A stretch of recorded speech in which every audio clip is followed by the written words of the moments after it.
From bolt-action rifles to stealth jets and unmanned drones, the United States Marine Corps has fielded an extraordinary range of weapons across more than a century of combat.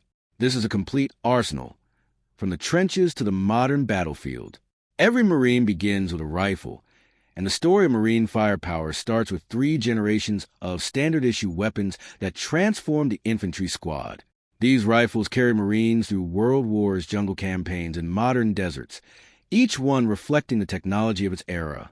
The M1903 Springfield was the Corps' first modern standardized rifle. This bolt-action weapon fired the .30-06 cartridge from a 5-round internal magazine. Marines carried it below wood and into the early Pacific campaigns.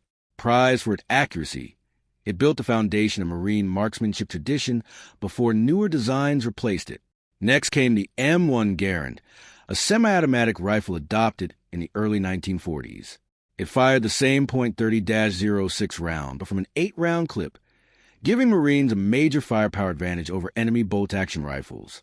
It served through the brutal island battles of the Pacific and into the Korean War, and General Patton once called a decisive tool on the battlefield. By the late 1950s, the M14 arrived, chambered in 7.62 millimeters NATO and capable of automatic fire. Marines carried it during early deployments to Vietnam before lighter rifles took over.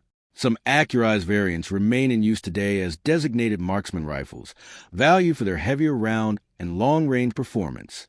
The modern era belongs to the M16 and M4 family. Adopted during the Vietnam War, these 5.56 millimeters rifles were lighter and carried more ammunition than their predecessors.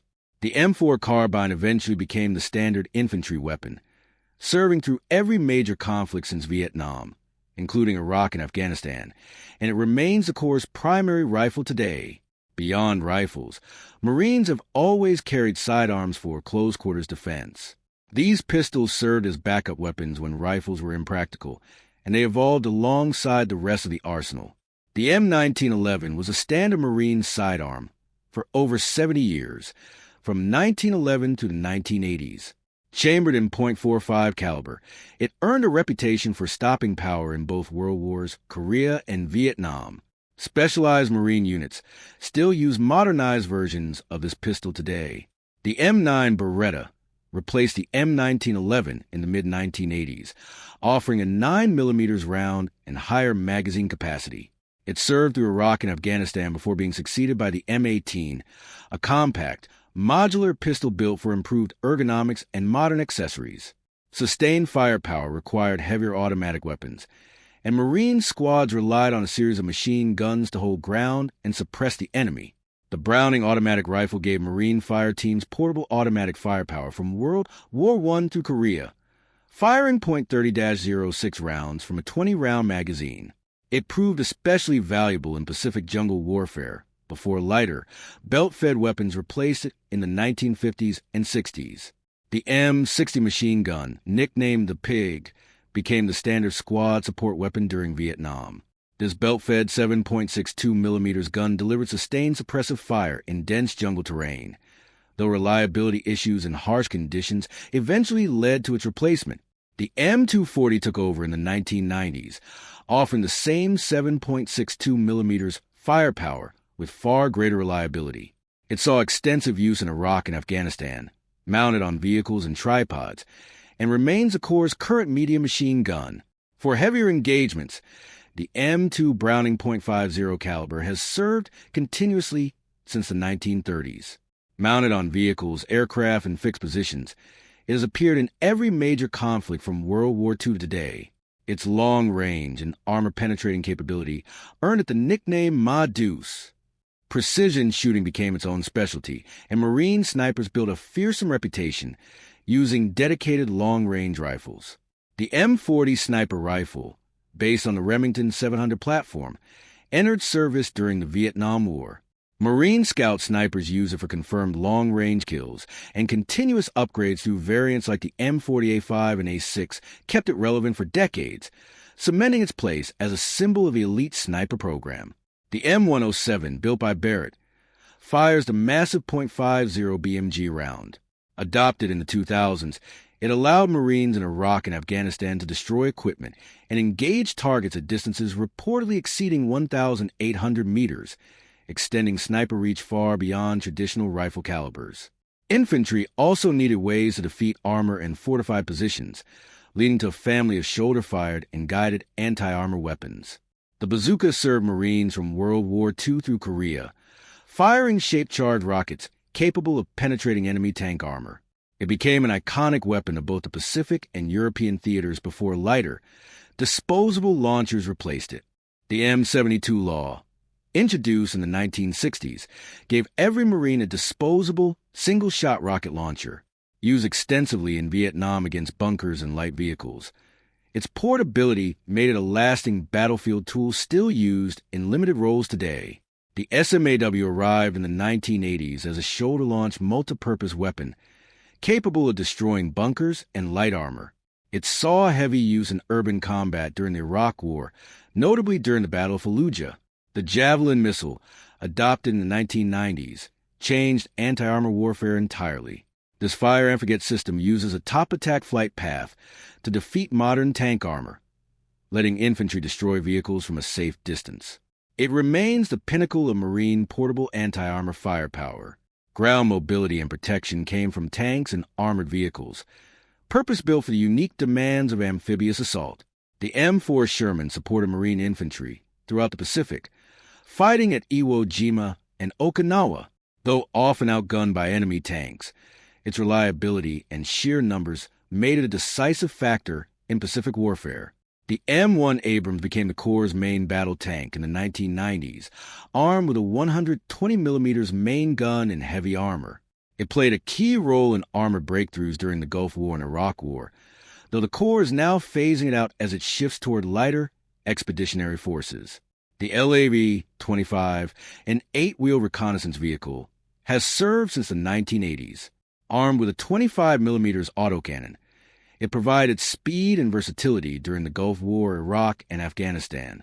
The amphibious assault vehicle, in service since the 1970s, can swim ashore from Navy ships before continuing the fight on land. This ship-to-shore capability sits at the core of Marine amphibious doctrine and saw action in both the Gulf War and Iraq. Long-range fire support came from a series of towed howitzers, each lighter and more capable than the last. The M101 howitzer, a 105mm gun, supported Marine infantry from World War II through Vietnam, proving reliable and widely produced for decades. The M198 followed in the late 1970s, offering a heavier 155mm round with greater range, seeing action in the Gulf War and early Afghanistan operations. The M777, adopted in the 2000s, cut that weight nearly in half using titanium construction, allowing helicopter transport. It became essential for rapid response fire support in Afghanistan and remains the Corps' current standard howitzer. In the skies, Marine aviation developed its own doctrine tied directly to ground troops, producing some of history's most recognizable combat aircraft. The F-4U Corsair, with its distinctive gull-wing design, dominated Pacific skies during World War II, achieving a favorable kill ratio against Japanese fighters. The F-4 Phantom II followed during Vietnam, providing air superiority and close air support through countless bombing missions before retiring in the late 1980s. The AV-8B Harrier II introduced vertical and short takeoff capability in the 1980s, letting Marines fly combat missions from small ships and forward bases without runways. It served in the Gulf War, Iraq, and Afghanistan. Today, the F-35B Lightning II carries that legacy forward, combining stealth, advanced sensors, and vertical landing capability as the Corps' primary strike fighter. Helicopters transform Marine mobility, giving troops rapid transport, close air support, and medical evacuation in every major conflict since Vietnam. The CH-46C Knight served as the backbone of Marine troop movement for over 40 years, ferrying Marines into landing zones under fire before its retirement in the 2000s. The CH-53C Stallion, in service since the late 1960s, handled heavy lift duties, transporting troops, vehicles, and artillery, with the upgraded CH-53K continuing that role today. The AH-1 Cobra brought armed escort capabilities starting in Vietnam, and the modern H 1Z Viper still supports ground marines with rockets, cannons, and missiles. The MV-22 Osprey, entering service in the mid-2000s, combined helicopter and airplane performance into one tiltrotor aircraft, offering greater speed and range for missions across Iraq, Afghanistan, and global crisis response.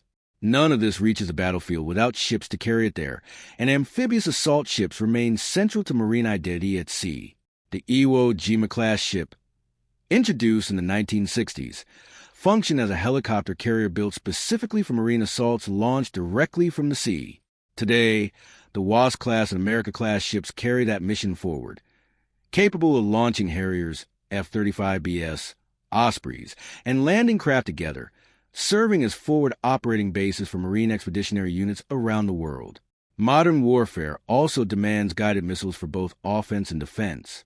The TOW missile, introduced in the 1970s, gave Marines a wire-guided anti-tank weapon effective against armor and fortified positions from Vietnam onward. The Stinger missile followed in the 1980s, offering infantry a man-portable, heat-seeking defense against low-flying aircraft without needing dedicated air defense vehicles.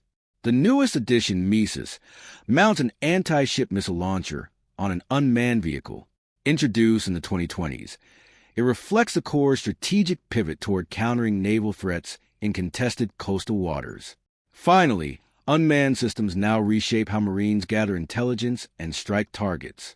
The RQ-11 Raven, a small hand-launched drone, has given infantry units real-time battlefield surveillance since the 2000s, proving invaluable in Iraq and Afghanistan.